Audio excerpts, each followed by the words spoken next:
நீ எப்படி ஃபீல் பண்ற இப்போ புவனேஸ்வரி அம்மாவை பார்த்ததும், அந்த சண்டி யாகம் பார்த்தது, நளினி அக்கா உள்ள பார்த்தது எல்லாத்தையும் சொல்லு பார்ப்போம். இல்லை, நிறைய கேள்விப்பட்டிருக்கேன் இந்த இடத்துல இப்படி ஒரு கோவில் இருக்குன்னு. ஆ, அதை வந்து பார்க்கணுன்ற நிவர்த்தி பண்ணி கொடுப்பாளா இல்லை கொடுத்தாச்சு. கண்டிப்பா. ஏன்னா நான் வந்து ஒரு கிட்டத்தட்ட ஒரு 4 வருஷமா வரேன். எனக்கு வந்து நளினி அக்கா தான் இந்த கோவில் சொன்னது. அக்கா சொன்னதுலேருந்து நான் இங்கே வந்துட்டு இருக்கேன். நிறைய மாற்றம், நிறைய, அதாவது என்ன மாற்றம்னு எனக்கு கணக்கு சொல்ல தெரியல. நிம்மதியாக இருக்கேன், சந்தோஷமா இருக்கேன். அது வேணும்ல.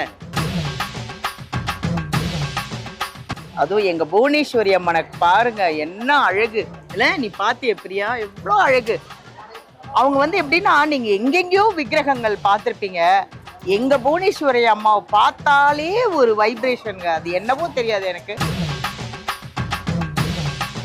இங்க வந்து போன ஜனவரி 1ஆம் தேதி வந்த பிரியா.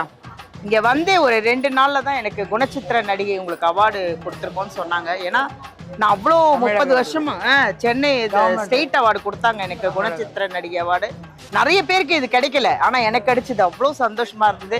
எல்லாமே எனக்கு எங்க புவனேஸ்வரி அம்மனோட அருள் தான்.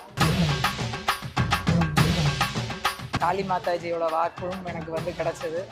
நீ கவலைப்படாத, உன் மனசுல இருக்கிற வேண்டுதல்கள் எல்லாம் சரியாகும், கிடைக்கும் அப்படின்னாங்க.